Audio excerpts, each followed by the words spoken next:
Crime Report, putting the true back in true crime.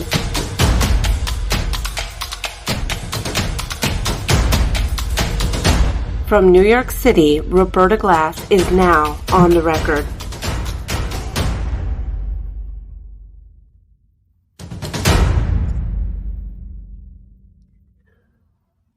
Wow, wow, wow, wow. What a difference a day makes. Donna Adelson arrested last night. The news came out right as I signed off. What timing I have, huh? That she was in the Miami airport with Harvey with a one-way ticket to Vietnam. Interestingly, a place where we do not have an extradition treaty with. So should she have gone, she would have been brought back. The chances of being brought back would have been very, very slim. Very slim. Amazing work. And amazing work by law enforcement for picking her up. Of course, Harvey Adelson was let go. And interesting question by a friend of mine. He said, well, couldn't he have been picked up for some kind of accessory charge, helping to help someone flee? And my point was like, yeah, maybe, but that's not going to play very well in front of a jury. And a jury's going to look at him and say, well, of course, he loves his wife. They've been married for decades. Like, of course he's going to go with her. So I don't think that would have played very well. And I don't think he will ever be charged with anything in this case. I don't think there is enough evidence against him. Wendi, on the other hand, I think there is plenty of circumstantial evidence. And let us not forget that DNA is also circumstantial evidence. It is some of the strongest evidence because if you take any of the pieces out, the pieces all fit together. And I was kind of laughing to myself because it brings to mind Rashbaum's, Charlie Adelson's defense attorney's closing, where he's saying puzzle pieces, which I think was like one of the worst things he could do, which is keep reminding the jury of all the different pieces, circumstantial evidence that fit together, and how Charlie was the biggest piece in that. So just amazing stuff. So first I want to look at Donna Adelson's amazing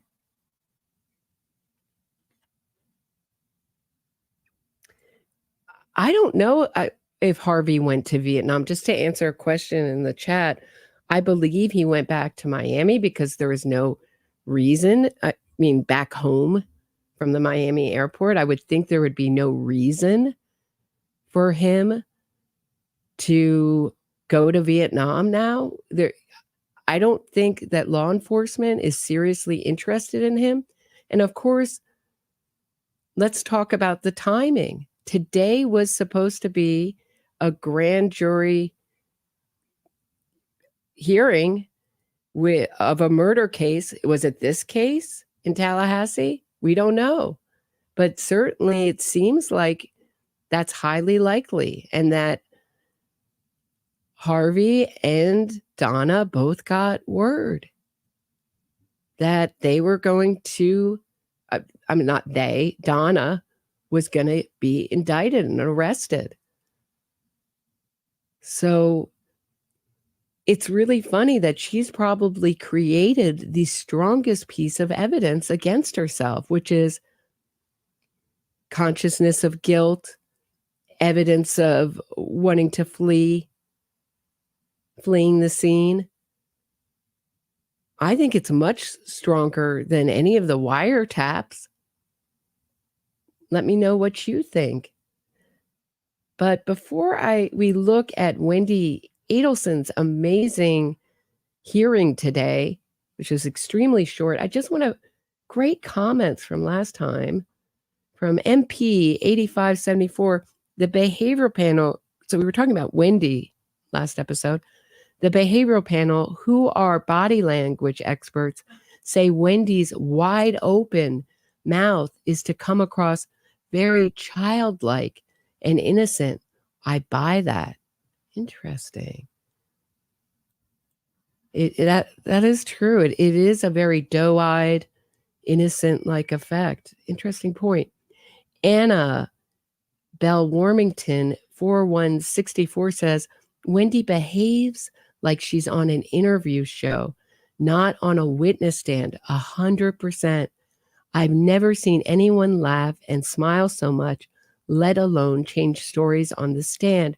She's extraordinary, but not dissimilar to Amber Heard in her obvious lies and attempts to direct the narrative.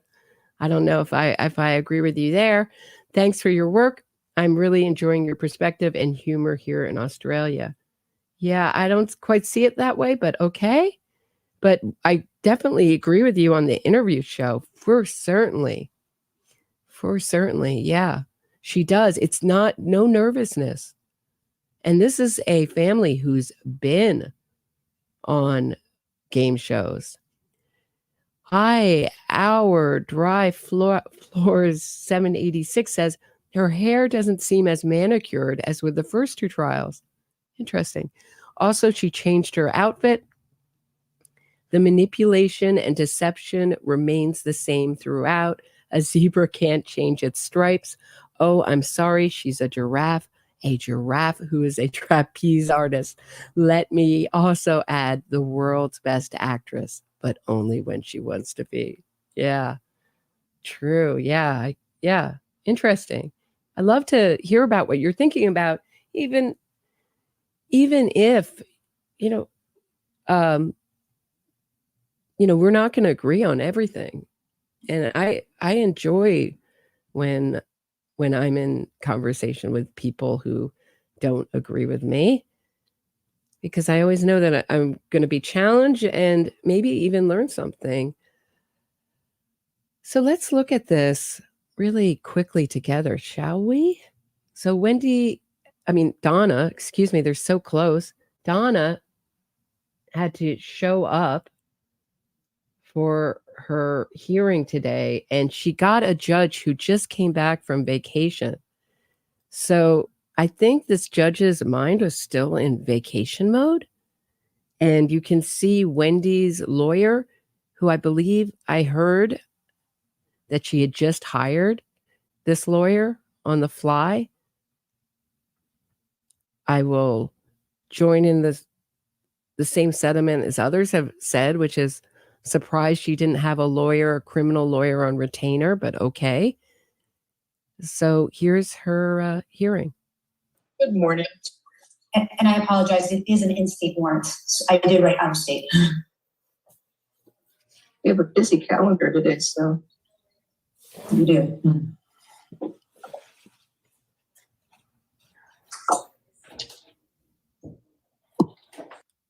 So before Donna fled, she called Charlie, and of course all phone calls in jail or prison are recorded.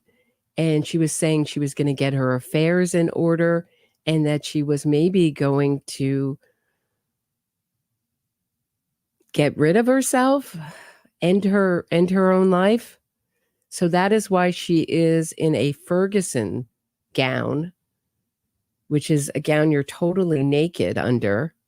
No underwear is allowed, and she will have no access to toilet paper or underwear as long as she's on suicide watch. And what we know about her stomach being weak, I don't know how that works out with no toilet paper. And they say that the worst thing about being on suicide watch is the unsanitary conditions. Good morning, ma'am. Ma'am, you were arrested on a warrant from Leon County, Florida. The charges are public order crimes. It says attempted solicitation, conspiracy to commit a capital felony, homicide, willful, it says homicide, but maybe attempted homicide, I'm sorry. Attempted solicitation or conspiracy to commit homicide. It looks like 2 counts of that. So your attorney is here. Ms. Del Caso, anything you want to say? Good morning, Your Honor. Marisol Descalzo on behalf of Donna Adelson. We are going to waive extradition to Leon County. It's an in-state warrant, which means, so basically you have a warrant from Leon County. It sounds like really serious charges. They have up to 15 days to come and pick you up. The reset date here is November 29th to make sure you get picked up. So Ms. Del Caso, what you can do is reach out to Leon County, the prosecutor's office there, and see if they'll agree to a bond. If they do agree to a bond, you're welcome to contact Ms. F. She can send you a sample order we use. And with that. So you see the support person, I think that comes in on the upper right when they talk about some kind of form. So here's Donna's lawyer all ready to waive the extradition, say just take her to Tallahassee, because you have to remember she's in a Miami jail. And the judge is saying, forget that. This is an automatic warrant. Like, you really don't have much of a say. Her lawyer really can't do much in this court appearance for her. And even her own lawyer is unfamiliar with this kind of very serious warrant. Order, we can sign. Judge, I think it's unlikely there's going to be an agreement on this. What's a solicitation case? Anyway. Okay. So that means your client is not bonding out. So Donna is going to be in jail, most likely. Unless she keeps arguing for it and a judge agrees against the protests of the state prosecution. But once you're caught fleeing the country, this is very much like Ghislaine Maxwell and the bail hearing I went to for Ghislaine. And Ghislaine Maxwell lied on her bail application about the amount of money she had. And she was caught living under an assumed name with a tinfoil covering her phone. And that ends it. Same with Keith Raniere, another bail hearing I've attended. He says he wasn't fleeing, of course, using encrypted devices found in Mexico. Same thing. Very unlikely you're going to ever get bail in this situation. Just forget it, Donna. And if I were Donna, I would use some kind of court-appointed defense attorney. I don't know what they can, or try to find a good one, because this is the rest of the Adelson's money is whatever wasn't spent on Charlie. I know Charlie had some of his own money, but if any money was spent on Charlie or Katie's trial, that's still a big question mark. Who paid for Katie's private lawyers and her trial? Unknown. She denies. She says her family paid for it. I find that hard to believe, but okay. Yeah, that's it for her funds. And unless you have some super defense lawyer on call that you think you can afford, I would go with a court-appointed lawyer, but okay. See, want to hear something funny though? She looks like a lady that was on my airplane yesterday.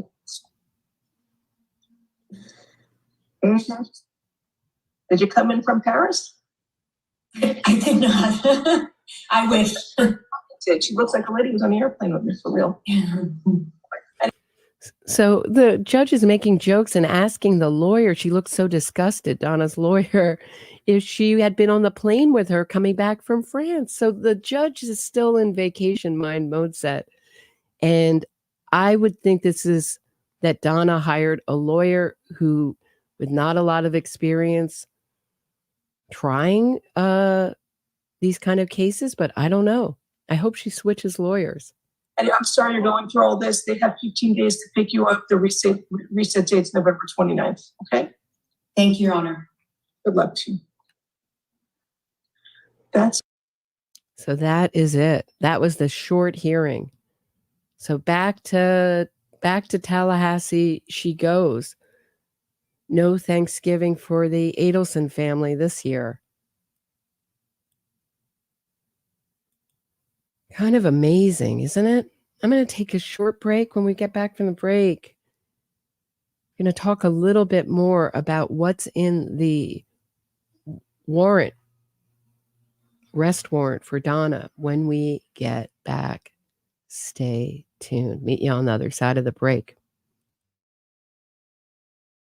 If you are enjoying this episode of my True Crime Report, please hit the thumbs up, subscribe to the channel, and share this episode.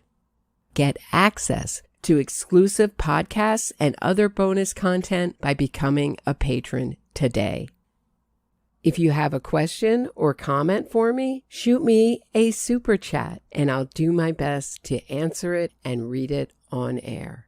Thanks so much. Now back to the show.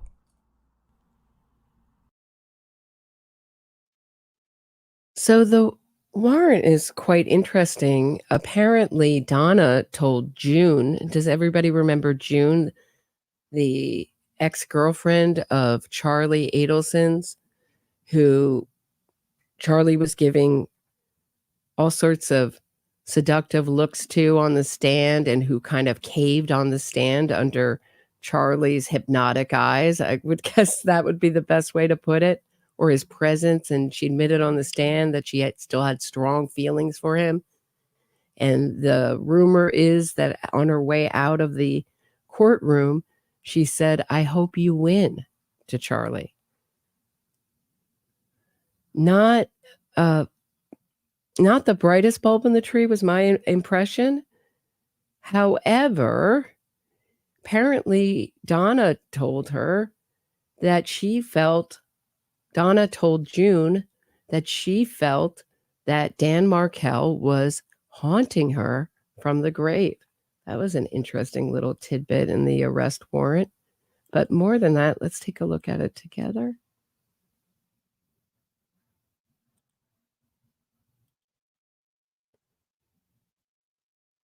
More than that, if you go back, I got a little far out of the way here.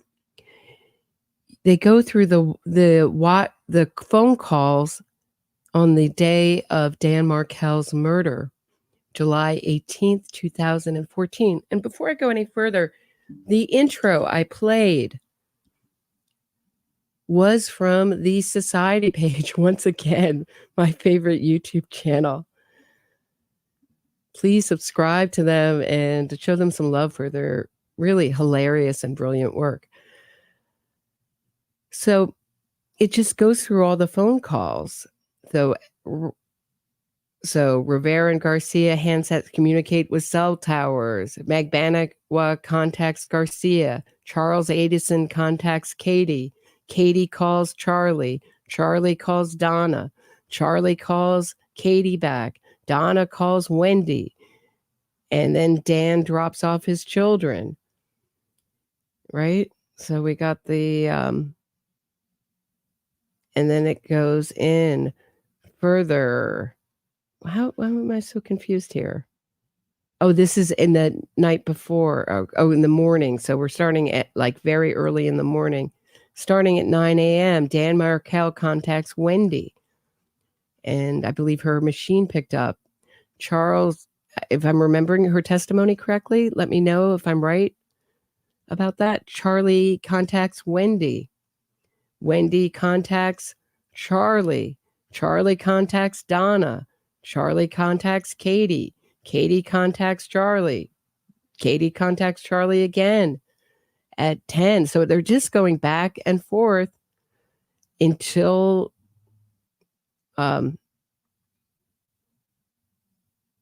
until the hit goes down. And then afterwards at Donna at 11:06, Donna contacts Charlie. And then Charlie calls her back, and then he calls Katie. So the first calls are all amongst these convicted killers now, except for Donna, who's an accused murderer. And I think it's going to be very easy to, I don't know, easy, but I think it is a strong case against her.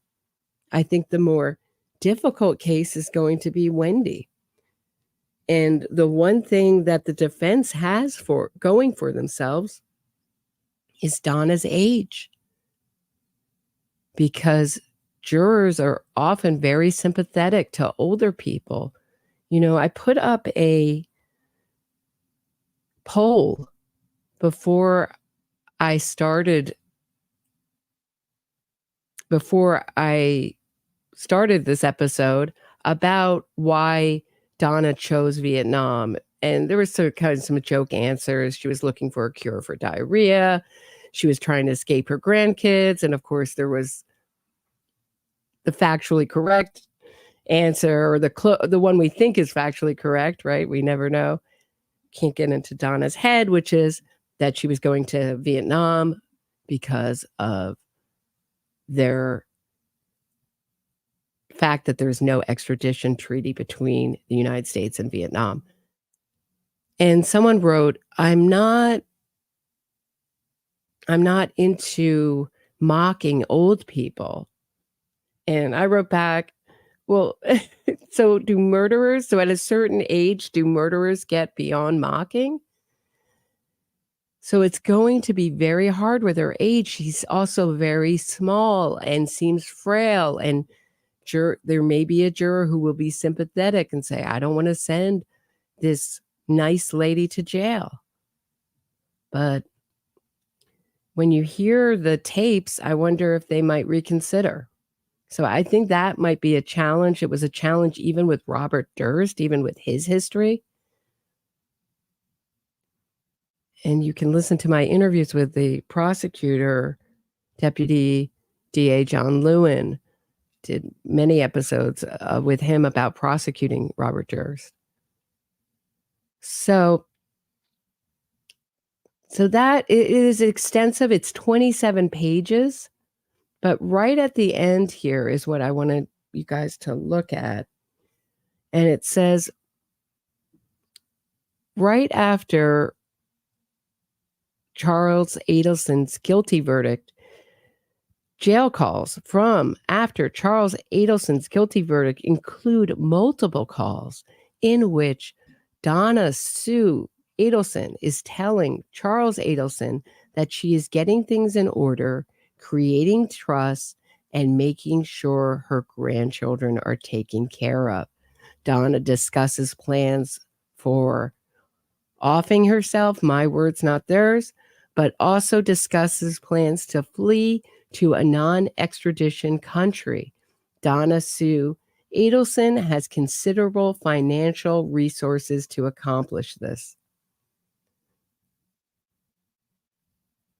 So this is another thing that I just don't understand, is why she would telegraph this.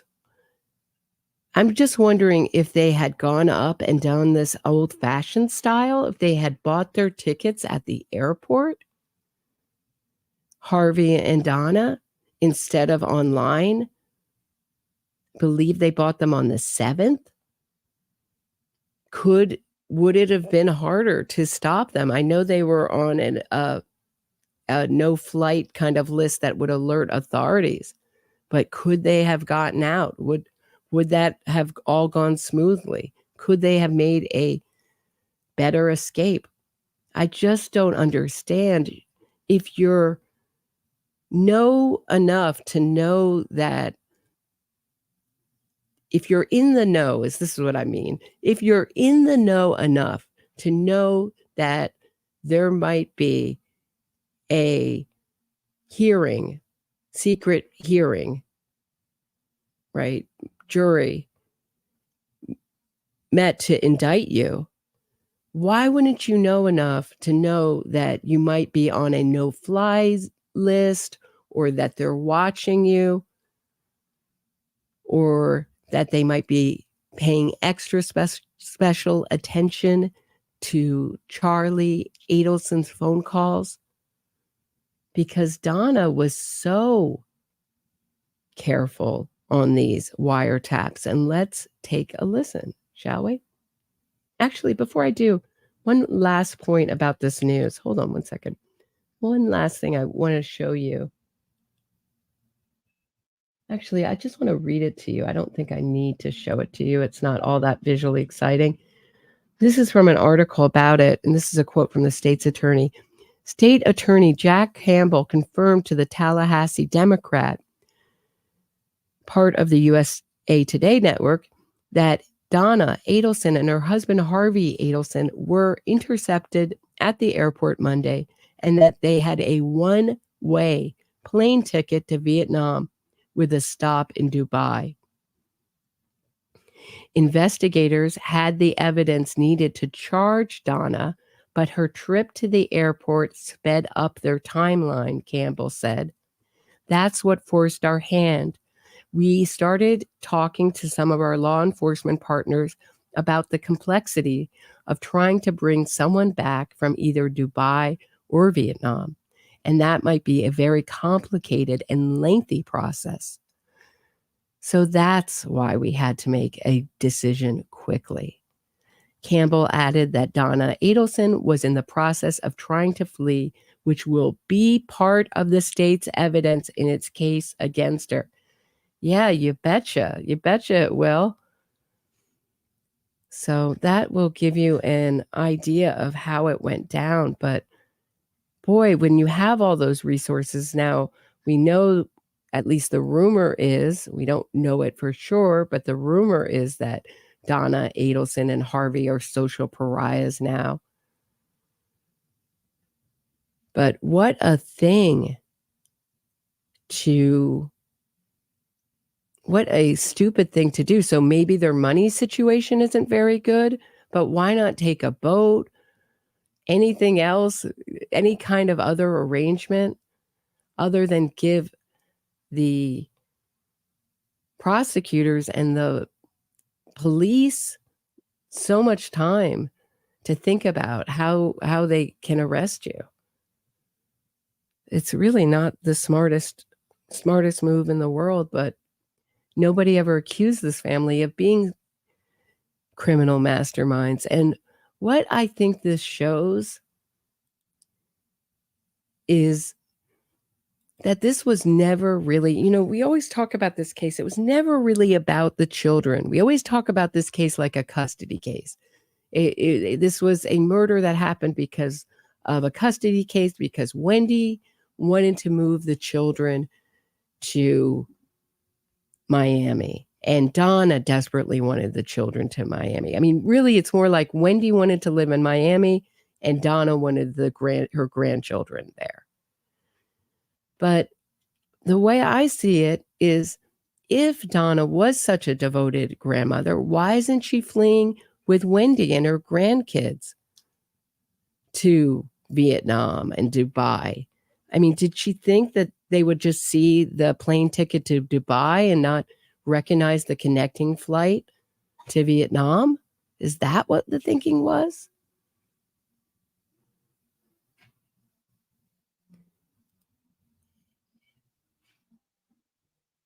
So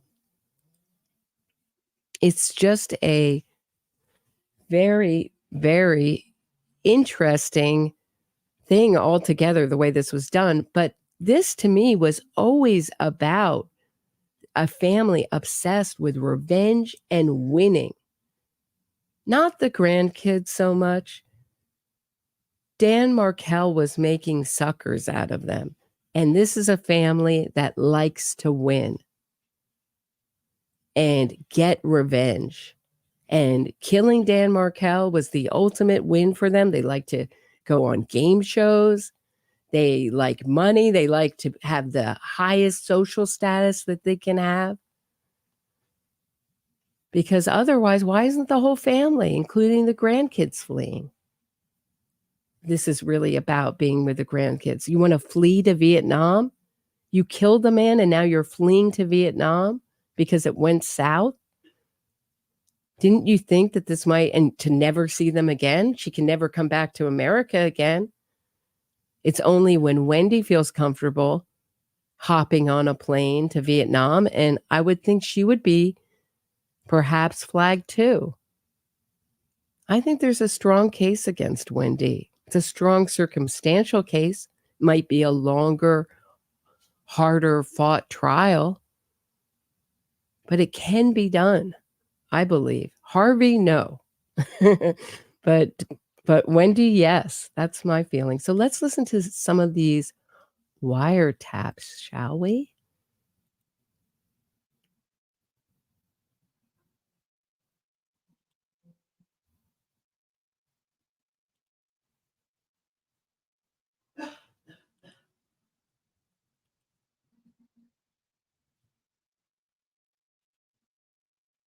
April 28th, 2016. Do we have another bump on that day? Yes, we do. Could you tell us about that one, please? Still no one had called the undercover back, called them at all. So we had the undercover agent call the Adelson Institute and ask for Donna Adelson. All right, Judge, that call is contained on State's Exhibit 107, which is in evidence. Permission to publish that call at this time? You may.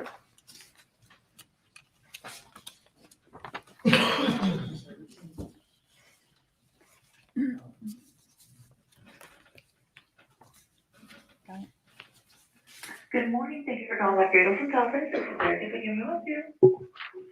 Yes, good morning. May I speak to Mrs. Donna Adelson? May I let her know who's calling? Sammy? Sammy from... I met her last week, and I gave her some paperwork. You met her last week and you gave her some paperwork regarding... She knows what it's about. It's important paperwork. Oh, okay.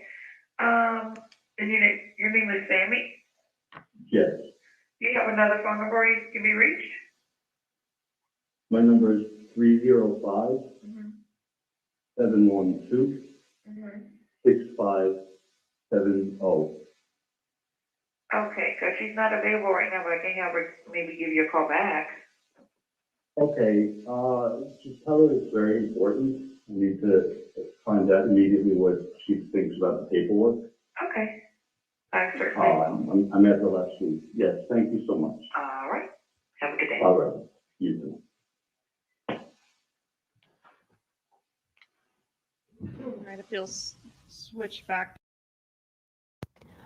I mean, this undercover is not, wouldn't fool me. I think he doesn't sound like someone that I would be afraid of, but you never know. There's always the strong, silent type, right? Kill them with kindness while you're threatening them. But of course, law enforcement can't really threaten them legally. So I think that Charlie picked up on that right away. To the other exhibit, we could publish call Z next.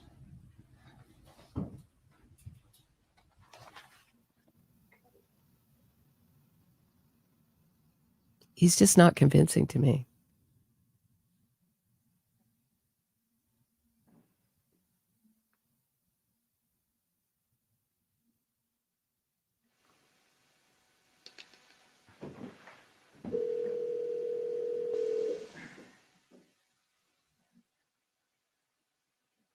Morning, Charlie. Hey, how are you? Hey, are you in an office or home? No, I'm driving to an office now. What's up?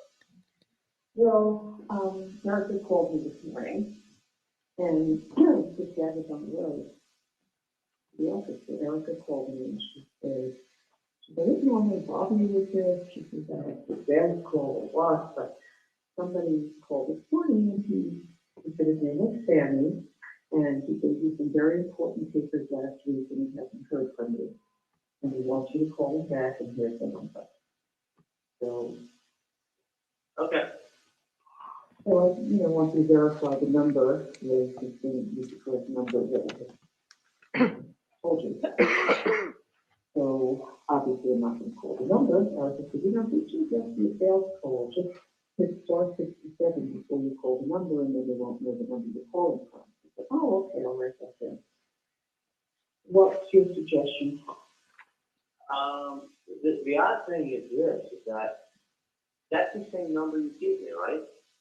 I don't know, because I gave you the number. I never kept it. You kept it. Tell me what the number was. 305 Right. 712 6570. 6570. Mm-hmm. Yeah. No, it's someone, the odd thing is that 712 6570. Yeah, that's the same number, and it was called, and no one picked up. Maybe that's a good number. Okay, so someone called today? They called the office, and Erica called me. She said, I hope I'm not bothering you. It's probably a sales call. Yeah, I did it. Let me tell you something. I'm looking into it right now. Yeah, I think that you were. I just wanted to verify the number. I know, and that's the odd thing is that no one will be picked up. I mean, Yeah. We'll pick it up. so let me do this. Let me call somebody. Yeah. But I wouldn't want to trust her like that. I wouldn't worry at all. Okay. Okay. And I'll tell you why, especially because, what do we call it? Especially because I know you know who it is. So let me call someone and take care of it now, okay? Thank you, Sharon. Okay.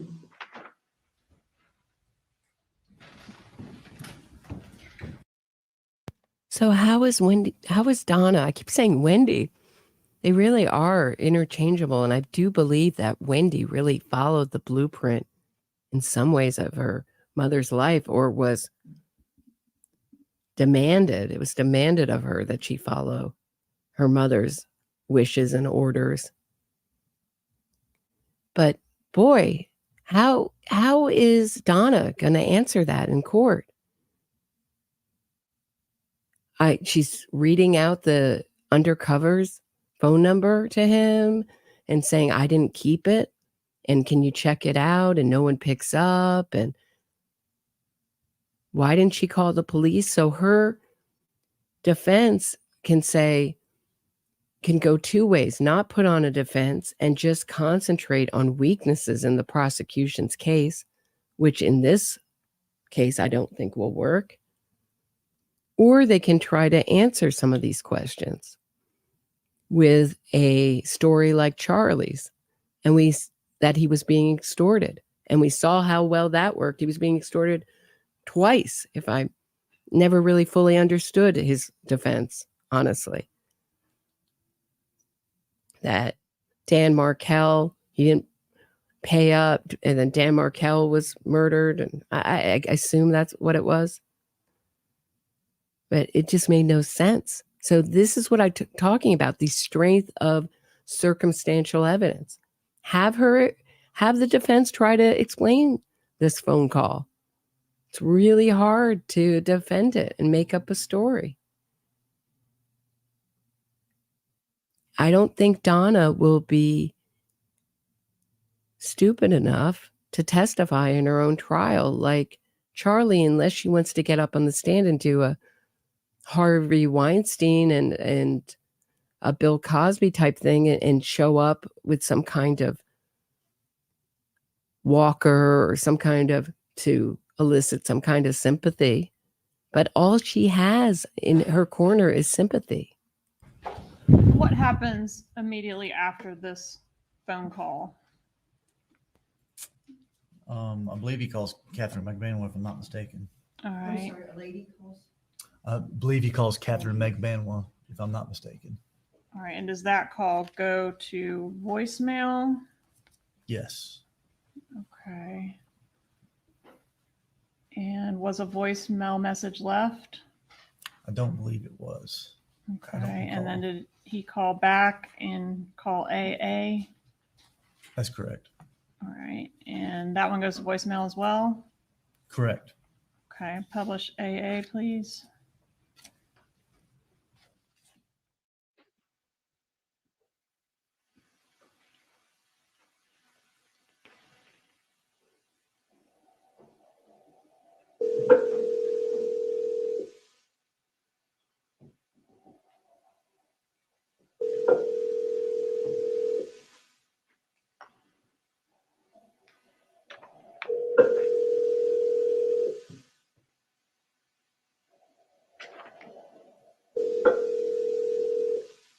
You have reached the voicemail box of 78656413112. Hey, it's me, the court calling.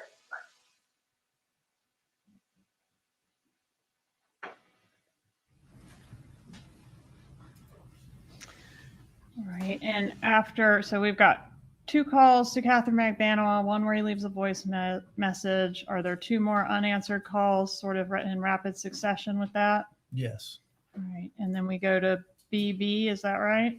that's correct, I believe. Is this where she returns the call? Yes, she returns the call to Okay, publish BB, please. You may continue with publishing the next call. Thank you, Judge. The next call is BB.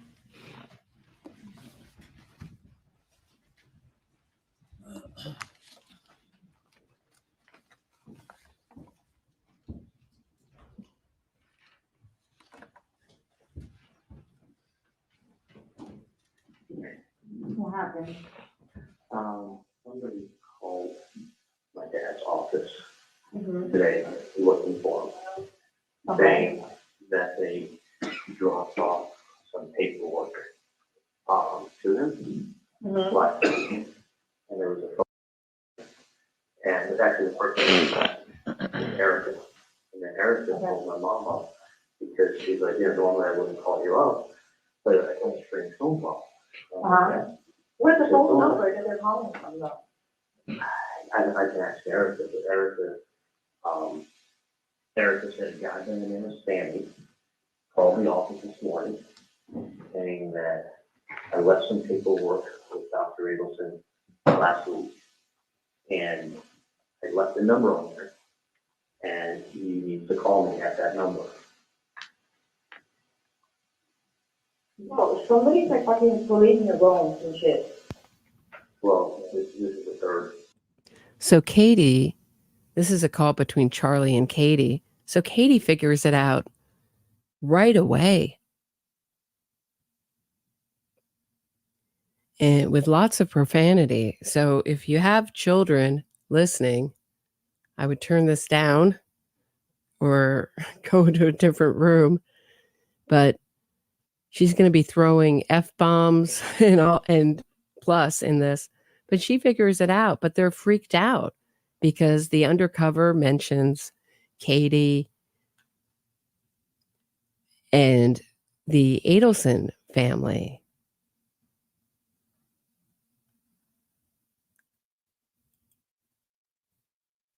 Count it all joy. Thank you so much for the super sticker. I really appreciate it.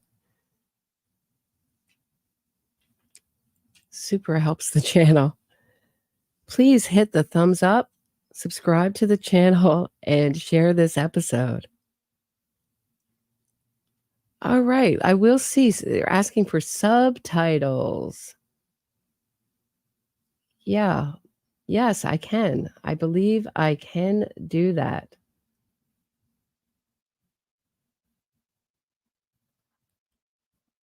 One moment. Let's see if we can get some subtitles up here. All right. See if that helps. Call the number. Call the number. They don't have to call on my fucking phone. There's someone who wants to be called back. Let's put it that way. Do you still have the number? Yeah, well, obviously that number, nobody's picking up. Well, That's not a number. It's like an email number. nobody's going away. I'm just asking you to find out who the fuck it is. It's like, Yeah. get that number that's off of the thing, off of the number, off of the freaking, caller ID. At the office? Yeah, obviously. But this is like a fucking bullshit game. Well, they're not coming out on foot, they're not writing letters, and they're not calling the office because they have nothing better to do. Well, I don't know what to tell you because I called that number myself. Okay, well, let's call that number again and find out what the fuck's going on. And nobody picks up. And you just try another number and left a message. Okay, well, I'm trying to get whoever's threatening your family and helping you guys out and trying to help you guys out, but it's like if they don't pick up, then what the fuck? Like it's a fucking joke. I understand, but they fucking called this morning and they're waiting for the phone call. That's what I'm telling you. And since it's 3 times. The number or whatever that is that's calling you or your family. 305. Or whatever it is. 6570. You have to know. Exactly. That number is obviously it's like a non-working number. Okay, can you find out? Okay, and it's like what I don't know. It's either somebody's pulling your phone, somebody is just harassing you, or somebody's trying to get something out of you. Find out who the fuck it is, because the other phone call could be the FBI. I'm telling you, and then when they do catch the person, they're going to be asking lots of questions about who Katie is. We already spoke about this. It's like not even like a fucking joke anymore, because obviously it's like somebody's fucking harassing you guys, or somebody's harassing anyone, and it's like, okay, think it through. Find out who the fuck it is. That's all I'm asking. No, I'm gonna go straight from my fucking cell phone because it's fucking bullshit. It's fucking somebody's trying to fucking pinpoint some bullshit. Like it's getting aggravating. Yeah, it is. All I'm saying is find out who the fuck it is and tell them stop playing their games. I don't know who you have to talk to, but it needs to be missing the butt. No, man, I'm gonna handle this shit myself, bro. This is some fucking bullshit. I'm gonna handle it my motherfucking self. Well, change my motherfucking number. They fucking if Erica wants to call back and like, oh, is this the right number? Okay, I'll have your fucking whatever fucking taken care of. Okay, because it's fucking bullshit. That's correct, bro. I'm about to go to that fucking FBI. I'm fucking getting irate with this shit already. The FBI fucking playing games or fucking whatever it is because I'm fucking getting shit. Alright, go find out. I'm saying the wrong phone number. Maybe you're an idiot. You give a fucking wrong number. Get the fucking number to fucking call because I'm gonna call them. Okay. And fucking try to me, I don't even fucking give a shit about all this fucking bullshit, whatever shit anymore. Okay. I'm pissed the fuck off. Like, I'm gonna fucking go to the house right now. Okay, well, either you go to the cops or we go to the cops. Exactly. We'll find out. We're both gonna fucking go to the house because this is fucking bullshit. We'll find out who the fuck this is. Because this person evidently knows you and knows your family. Yeah, they know me, they know my family. So. You don't think that that fucking scares the shit out of me? Like somebody fucking saying my name out loud or whatever? If someone's messing with you, they're messing with me. If someone's messing with me, they're messing with you. So that's the famous line. If someone's messing with you, they're messing with me, they're messing with you. It's all one and the same. I would think that was the line that would really impress a lot of jurors on Katie's second trial to convict her. That Katie and Charlie are one and the same. And you see they're mirroring each other. So there's no other phone calls like this where Charlie's dropping obscenities left and right. But he's mirroring Katie here, saying we're one and the same. So trying to give her an incentive to not sort of get freaked out and go to the cops and tell them everything. Because she was offered immunity twice and turned it down. And she thought that she could get off. And I think it was two jurors who held out, one or two jurors who held out in in her first trial where she hung the jury. So that's not a real strong sign that your defense is going to be victorious. But okay, Katie. So she gets offered it again, immunity again, turns it down, goes to trial, gets a life sentence. And I don't think there's many people watching this trial who feels that a life sentence for Katie is appropriate with no chance of parole. We have killers and teen killers certainly doing a lot less time than that. One and the same. So what I'm saying is find out who the fuck. That number doesn't fucking work. If you can get a roll and go to different offices, call the motherfucking number. Keep the fucking number work. Bottom line. Because I tried myself and that shit does not work. Kate, call them, find out who the fuck it is now. Trust me on this. Find out who the fuck it is. Get the number, listen to me, and get the number and something on with the case because there were I four already- people. I'm not your parents. You don't fucking FBI. We're all fucking doing this thing and fucking go and fucking record whoever's around you. That's it. Kate, I gotta get back to it. You have the number I gave you the other day. I have the fucking number. I have Okay, told good. you. Call Listen, I called the number. This I is know not you- a working number. Good. Get the number that calls your fucking office. Listen to me for once. I will. You're gonna call Eric. Fucking A, bro. I'm gonna fucking fuck up whoever the fuck is fucking with me. I'm going to call my mom and have my mom call Get you. the fucking number. Because some of Which your number? fucking parents, that number's been called and I'm not a working number. It's either somebody's playing you, somebody's tapping into some shit, and somebody's just trying to fucking aggravate somebody. Okay, let me. And I'm aggravated. Do you want me to have Erica go on the caller ID and look to see what number that was that called?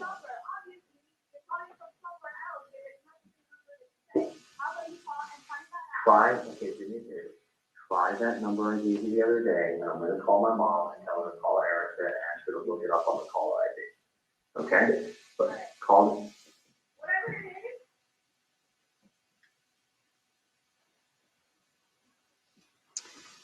is. So already it's getting heated between the two killers here, or the middle woman, better, and the maestro. And they had trouble. She had trouble with the last 4 digits, but I listened to this and I hear Katie doing this kind of street thing, which is if I yell and scream and demand that my view that this is a non-working number is correct, and if I keep putting Charlie on the defensive, maybe he will lay off and not continue to hound me to call this number. Because it was obviously was a working number, but they just can't get the last 4 digits straight. But I don't think she wants to. Katie seems to know enough not to call this number. All right. Tension's rising a little bit. A little bit. Okay, let's go to CC, please.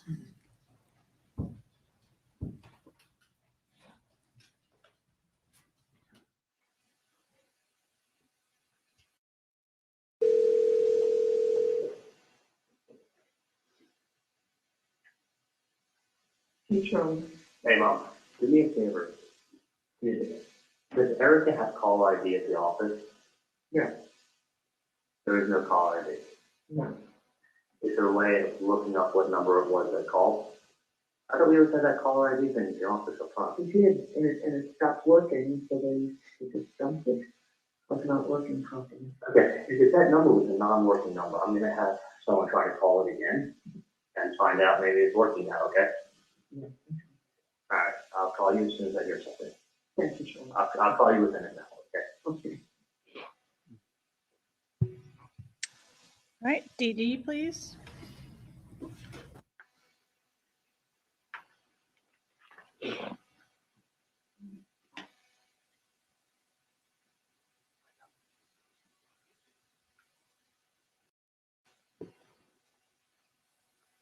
Yeah. Okay, there is no caller ID at the office. Call the fucking number that I gave you the other day. I know it was not working the other day when you called. Call it again. If it's very important, then that will be a working number, okay? Exactly. So call it again. So somebody gave you a fucking wrong number, because it's like, you have an email fucking number. I'm telling you, bro. I'm telling you, I'm gonna fucking office, I'm standing outside the fucking street, okay? Call that number. Whatever it is, if either somebody's fucking with your family, fucking with my family, fucking setting somebody up. Okay. And I don't think that fucking day. And you know what? You're thinking, you're not thinking. You're not thinking. Okay, what do you want me to do? You wanna call my fucking phone? What's that? You wanna call for my fucking phone? I don't care where you call from. I'm just saying. Exactly. My God, bro.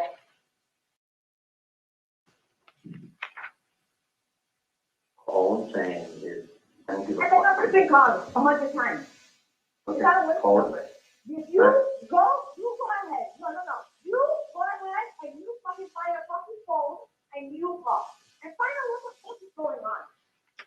If they pick up. Because they're obviously it's not a working number. You find another phone and you go call. Whoever set up this bullshit is, that somebody's trying to fix for fucking some shit and just fucking throwing on names or whatever. Or for all Okay. you know, fucking someone's already fucking listening to everything. Okay, well, there's nothing that they can listen to whatever conversation they want.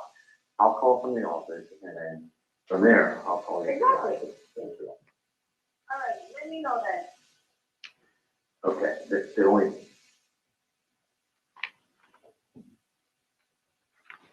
Okay, does somebody call the undercover next? All right, who calls the undercover? Charlie Adelson does. All right. That's called FF. Could we? I have never seen such an expressive witness as Charlie Adelson, ever. In any trial that I've seen. I mean, he seems to be so when he knows that his call is coming up, he calls the undercover and he points to himself like he's telegraphing to the jury. That it was me, and I'm happy with these calls because they exonerate me. This is when he thought his trial was going well. Couldn't wait to take the stand. And he seemed to know when the verdict came down, when the jury came in, he scanned their faces. I've also never seen a defendant asked by the judge to sit. Was that because he thought he was going to faint? Or is that the way they do it in Florida? Everyone stands but the defendant. The legal team stands and the defendant sits. I've never seen that before in a trial either. But he's happy to telegraph how he's feeling to the jury at all times and try to manipulate them. I think I was surprised that the judge didn't admonish him for this, or admonish his legal team, certainly. In the Nexium trial, someone in the gallery, just a court watcher, I believe it was a journalist, was thrown out for a look. You don't want any of that kind of extra influence of the jury. And I can't believe the judge kind of let him get away with this, but okay. We publish that one.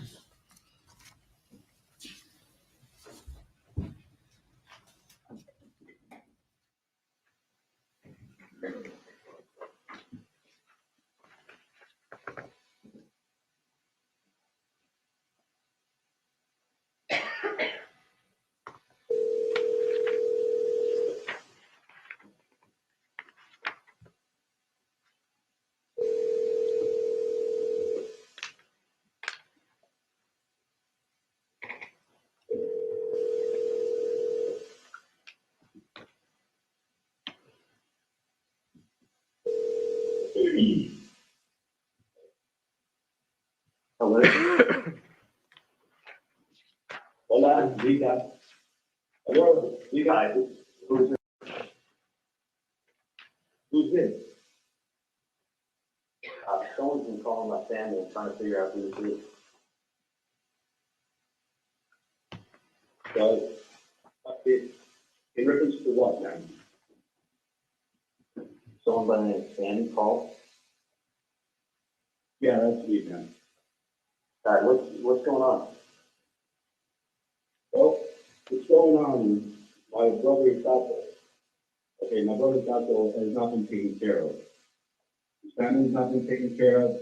I talked to the dentist doctor. Why are you calling me? Who are you? I gave the number to a lady. I don't know the process. You know Tato? I'm not sure you know Katie and Tuba. They've been taken care of since family problem was taken care of. No. I don't know. I was. You don't? Well, we're not going away, my friend. Because let me tell you something. I was a crowd with Tato, and he told me the whole story. He told me nobody was taking care of him. Isn't that funny that the Undercover calls it the family problem that you had up north? So Wendy's problem becomes the family's problem. And it's ironic that Charlie and Donna, looks like Charlie's been convicted, and it looks like, I believe Donna will be convicted on the same charges as Charlie. She's been indicted on the same charges as Charlie. Murder and conspiracy to commit murder. And a really interesting part of the arrest warrant was pointed to the fact that Donna signed Katie's checks. So that's awfully damning because she was in charge of the whole office. Now, of course, her defense team is going to be, I thought she was coming in cleaning, and then you bring out the bills for the people who do the cleaning of the office. What were you? This is a family that doesn't give away their money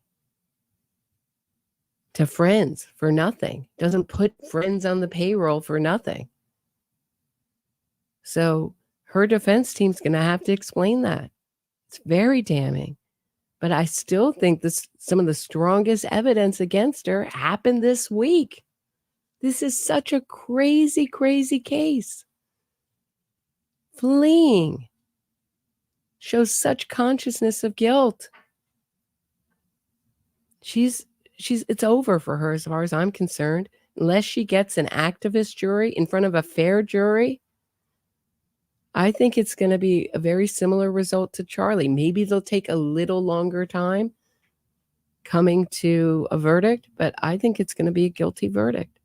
I would be shocked, but it's always a fool's game predicting a verdict, but I'd be shocked knowing the evidence that I know in this case if she gets acquitted. Wendi is a little bit more manipulative on the stand, but I hope she takes the stand if she gets indicted in this case. If Donna's trial goes as well as Charlie's trial, then it's a no-brainer. Then we might see Wendi being arrested at an airport. And someone mentioned in the comments, sorry, I don't remember whom right now, but it was on the poll that Wendi is an immigration lawyer. So she's going to know who we have extradition treaties with and not, and what the hardest place to go, because who would want to go live in Vietnam? I know Charlie liked to.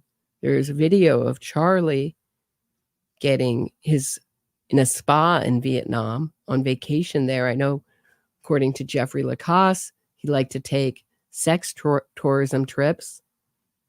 And according to his friend, Buddy, who testified, he liked to take sex tourism trips. But did Donna or Harvey ever go to Vietnam? Are they familiar with there? It's not Dubai. It's not the lap of luxury. He was taking care of his family. Family was taking care of Katie and Tuco, and nothing was taking care of his husband. So we know what's going on. If that's what needs to be taken care of, do the right thing. The lady already has the paperwork, she knows what I'm talking about. We know, Katie, we know who's going, we know who's taking care of it. Let me look into it. No more fucking around, man. No more fucking around. This ain't going away. That's what you guys need to do the right thing for Katherine. That's my brother, man. That's my brother, and he needs to be taken care of. His family needs to be taken care of, just like Asian people have been taken care of. I've never met these people, but let me call you back, okay? That's bullshit, man. You know exactly what I'm talking about. You know this lady. I don't know your relationship with this lady, but we know what the fuck is going on. Stay on the way. Take care of Katherine just like you take care of Katie and Tuka, man. Doesn't the undercover sound exactly like a cop there? And this sounds like what I would imagine an interrogation would sound like between Charlie and a cop, should he decide to talk. I don't know. I've never met these people. I don't know what you're talking about. And the cop just not accepting any of it. And of course, that's part of the Reid technique. The Reid technique that, of course, the wrongful conviction movement says is so unfair. But if you actually, it's pretty just standard interrogation techniques. It says they elicit so many false confessions.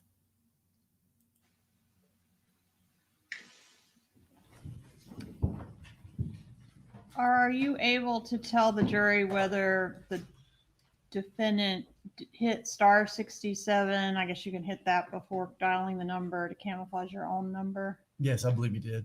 Okay, and that was somehow reflected on the wire? On the wire, yes, it has dialed digits.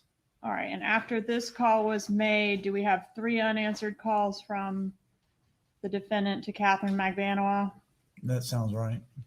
All right, and is he the first? Is she the first person he calls after he hangs up with the undercover? Yes. All right. So using encrypted devices, hiding your phone number, all show consciousness of guilt. We heard in Wendy's questioning the last couple of episodes, she was asked about using WhatsApp, which is an encrypted text app. So any text messages you send to your friends will be encrypted. All those in the context of the totality of the evidence show a kind of consciousness of guilt. Why wouldn't he go to the cops? Why wouldn't Charlie go to the cops? Why would he want to hide his phone number? So what we heard is Georgia Kappelman pointing out that Charlie hid his phone number. Point, does she call back? Yes, she does. Okay, publishing called GG.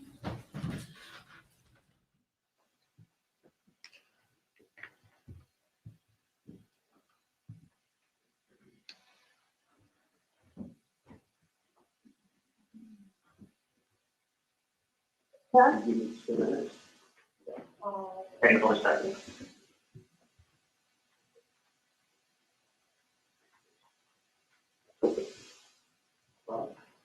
I called him over. The lady like 30 times, and then somebody picked up.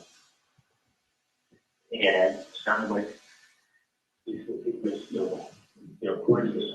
And I said, returning the call. And he's like, what is this in reference to? So the guy that called my office this morning, must be Simon. Someone by the name of Simon was to call this morning. And I go, what's this about? He's like, who are you? I go, that's not important. What do you need? You there? Yeah. So I said, it's not important who I am. I said, what can I do to help you out? I said, what do you need? And he put this and that. He's like, Tuco, whatever the fuck his name is. He's like, someone did a really big favor for you, and was there for you, and you know, and I'm Tuco's brother, and I was with him in Broward. So I don't know if this guy's in Broward or whatever. He's like, I was with him down in Broward, and he hasn't been taken care of. His family hasn't been taken care of. He's like, it's fucking bullshit. He's like, and he as he's, I'm letting him talk, as he's talking, I'm hearing a little bit of a New York accent. You know, as he's trying to, you know, the phone, he didn't sound like a tough guy when he picked up the phone, but it was like, as he was talking to me, like, the tough guy routine sounded like it was coming out. So he's like, listen, he's like, I know you guys took care of and taking care of GD and Trudeau, and you're taking care of their family. Now he needs to be taken care of. And I was looking at Broward, and he's done a big favor for me. And I go, sir, you know, I don't know. He goes, I know you've been giving money to Katie and Trudeau and taking care of their family. I go, no money's been given. I said, I don't even know who these people are, and I don't know what you're talking about. He's like, who are you? I'm like, listen, it's not important. I said, I don't know what you're talking about. No one's paying anybody. And he's like, well, listen, man, this shit's not fucking going away. You better fucking do the right thing. It's not going away. Okay, so anything bad words? What's that? Bad words? He may say about it. He may have cursed. But he left it with me. This made like this shit or whatever it is. This shit's not going away.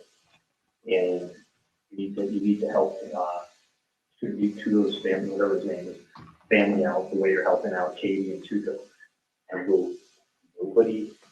don't know who you're talking about, and I don't know what I can do for you. I said, because you know, he said, well, it's not going away. And he says, do the right thing. You gotta help him out. Which, when I first should have been like, who are you?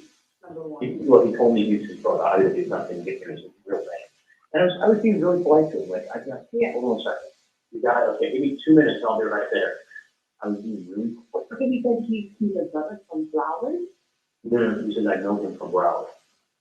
Or I saw him down in Broward. So I don't know if like this guy was incarcerated in Broward or held in Broward or whatever. The guy A referenced Broward. B referenced Katie and Tuco. So this name again. Yeah, so your name and some other guy's name, well, I don't even fucking know. You know, so he was saying he was talking about Tuco, which I don't fucking know who that is, so that's two people I don't know. And talking about your family, saying your family's being helped out, which I don't fucking know. I mean, other than the hours I give you to go up on the office on the weekend and take care of you. Right, exactly. But I can help you out. You probably can put the money on the weekend and you go up. And this is the 3 of 1 house? Yep. And he left it where and you're going a long time? I want to say it was like on the 7th or 8th morning that it picked up. And he left it. A long time. Yeah, no, I was almost I was almost, and he was asking me, like, you know, who is it? He was, listen, I gave that paper to some lady. He goes, who are you? I said, don't worry about it. And I'm trying to find out what's going on. So, you know, this person is on the assumption that I'm helping. So is there a friend in Broward, or is there a brother from Broward? He said he was this guy, this guy who evidently told my mom was incarcerated, his brother. And he's saying that he has not been paid and his family has not been taken care of, and this is not going away. And I'm like, I mean, I don't help, I just give charity out. Like, you come in my office. Yeah, like you can't be like 13 people threatening you and mentioning names and, you know what I mean? Oh, isn't that terrible for Charlie? I don't just give charity out. And then Katie goes, yeah, like if someone threatens you, you're just not going to just hand it out. That was like his whole defense. And here's Katie going, yeah, I know you. If you're threatened, you're not going to just start paying people out. Funny. He sounded, honestly, he didn't sound Latin, and he sounded like there's a little bit of New York accent that is tough. Mm-hmm. So, yeah, just threaten me at all. This did not threaten me at all. He just let me know this is not going away. And he's like, you need to take care of him, you need to do the right thing. He was there for you. And I'm like, I go, I don't know. He goes, I don't know who. How much are those two sentences such cop sentences? It's not going away and you need to do the right thing. Oh, maybe Wendi needs to give the undercover cop some lessons. I don't know. And you can hear Charlie keep repeating those phrases. It's not going away, needs to be taken care of. And that, yeah, I don't think that this guy with this in the criminal element is going to be thinking about doing the right thing. This person is. I said, let me call you back later. That's how I left it with him. I said, sir, I said, I don't know who this guy is you're talking about, but let me give you a call back later, okay? He's like, okay, do the right thing. Which, do the right thing. Do the right thing. You sound like a fucking cop that's fishing, that's where an investigator or someone's playing games. But I don't, he's coming up with a lot of fucking details, and I don't know to know these details, but I don't know who the people's names are talking about. I mean, you may be in the wrong case, and that's even more like a dumbass. Exactly. Just one real quick recap, because I don't want to say, like how did like the conversation start? Rang, he goes, who is it? He goes, hello? I go, hi. He goes, who is this? And I go, I'm returning a phone call. And he goes, what is this in reference to? So That's the exact word? Yep. He goes, what is this in reference to? In reference to, wow, you very educated word. Yeah. No, he was well spoken when I'm on that. I said, what is this in reference to? So I said, I'm returning the call that Simon, I'm returning the message that Simon left this morning. That was your name, Simon? That was his name when we called up my office and spoke to Eric and said, listen, I gave a piece of paper to Mrs. Adelson last week with a number on it, that was a call, and this is signed. Okay. So I said, okay. I said, I'm returning the message from Simon. So then he knew that it was a reference to this fucking nonsense. So I said, what I told him. I said, I go with you as well. I know that your family, money. He kept referencing that, like, we're giving all this money to a fucking family, like, and referencing, there's two names, Tudo and Tuco or whatever, that told me I'm giving money to you and someone to you and your family. I don't know these people, never met them. So, and really interesting. Is his brother, is the person that he's saying that's incarcerated? Yeah, he's saying he's his brother is incarcerated. And he's saying from Broward. He said he referenced something with him in Broward. So I don't know if he's incarcerated in Broward County, is he from Broward? I don't know who these people are. But I don't know the reference. Part of the bump is the idea of the bump, meaning the undercover sting where Donna was handed a piece of paper with Dan's picture, the dollar amount, $5,000, and a phone number. The point is to tap all their phones and get them talking like this. But an even better outcome would have been if Charlie or Donna had paid the $5,000. Then, try to defend that. I don't know. I'm sure Charlie Adelson could come up with something, extortion plot number 3 or whatever in his defense. Yeah, maybe you can tailor a story to it, but it's very hard to get a jury to buy that story. So it doesn't have to be what we think of as one piece of overwhelming evidence. All these little pieces of evidence all come together. Same thing with Wendi. Let's think about what they have against Wendi.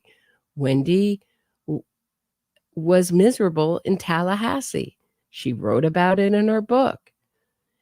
We have her podcast where she calls Dan Markel her late ex-spouse, and it sounds like latex spouse, and then she keeps making that joke. Very insensitive.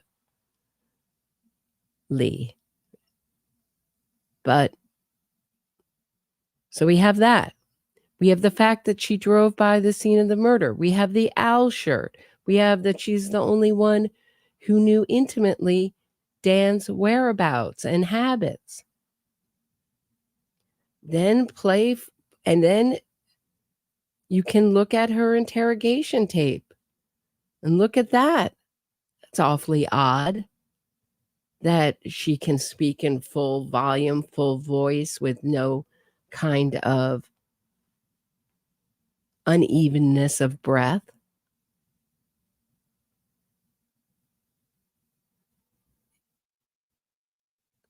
So my understanding, also, I've heard that she's been also trying to retain a lawyer.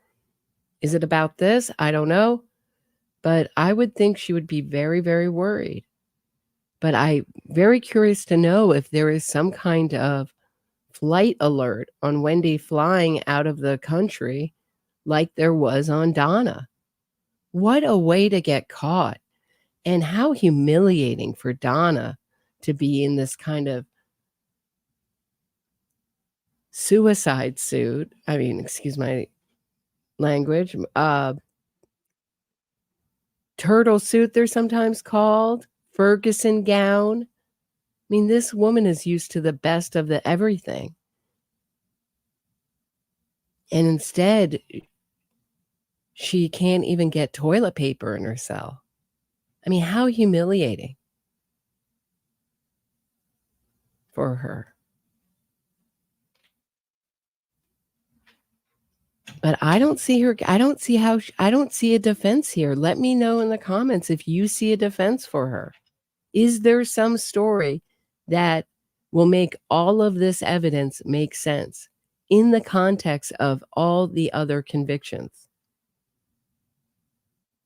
Same for Wendi.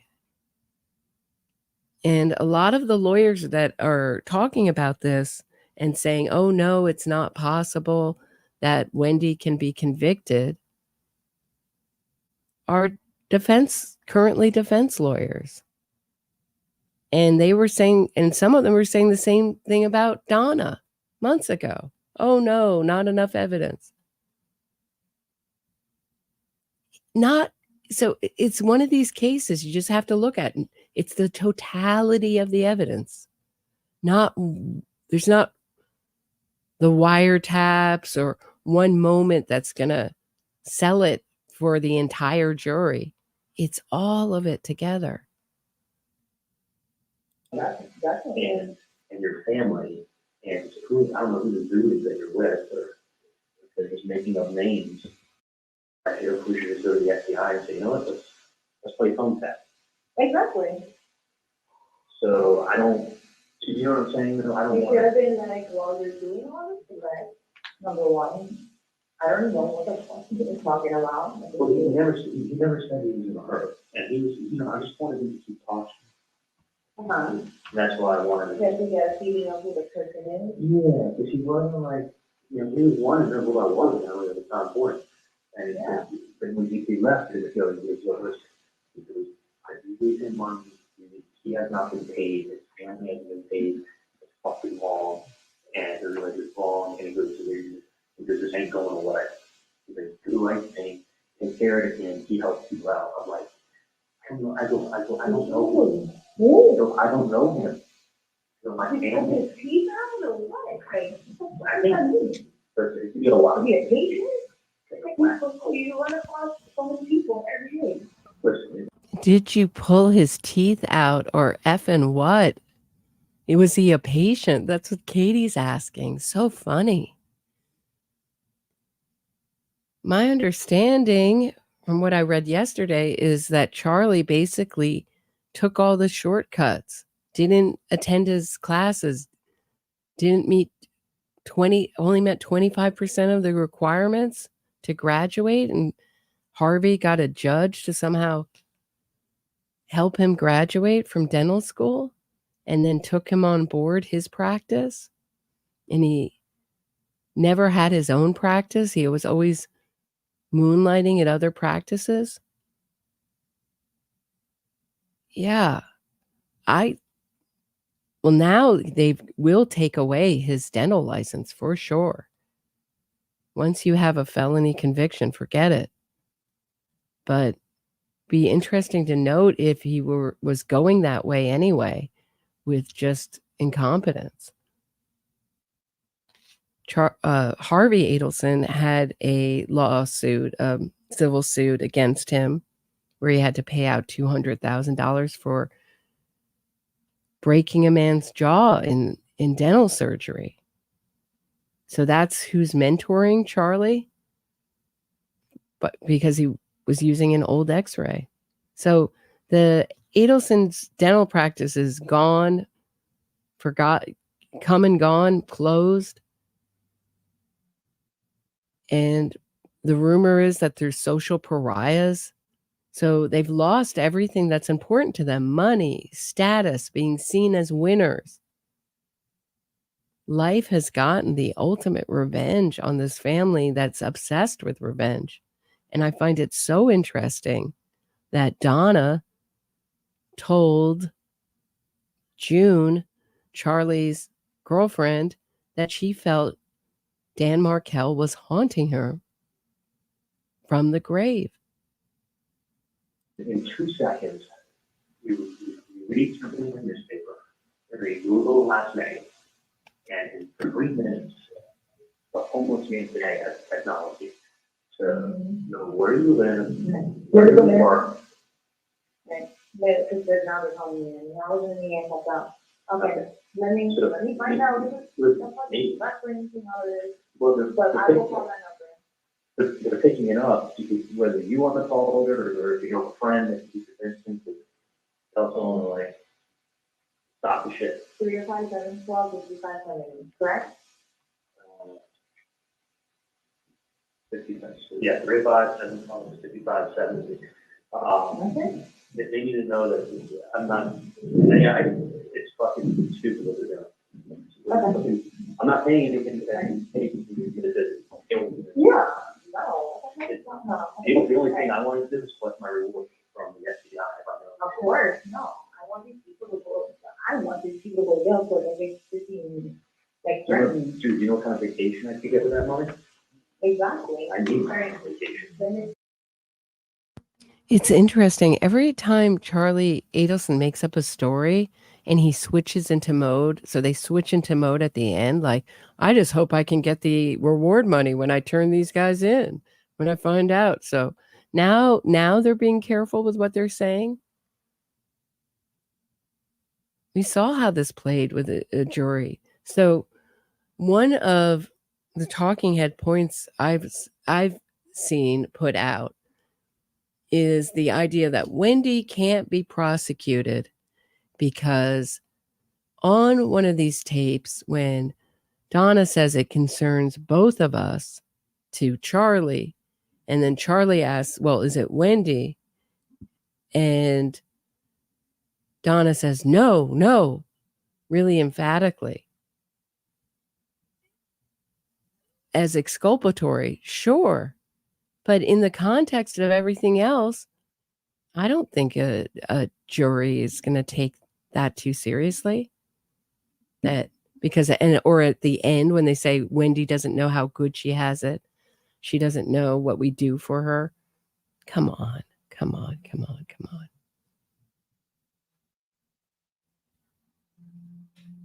And maybe it's enough to get a hung jury, but then you just come back and try it and do an even better job. Let me go for the woman. All right, I'll talk to you. Call me later. All right. Okay. So that is the bulk of the wiretaps in Charlie Adelson's case. What an amazing turn of events for today. Something, you just can't imagine taking a late night flight to Dubai to go to Vietnam. What did they think they were going to do in Vietnam? Really, absolute madness. I am going to be off tomorrow, but we'll be back soon. Thanks so much for listening. Please hit the thumbs up, subscribe to the channel, and share this episode. And I'll see you back here real soon. Have a great night, everyone.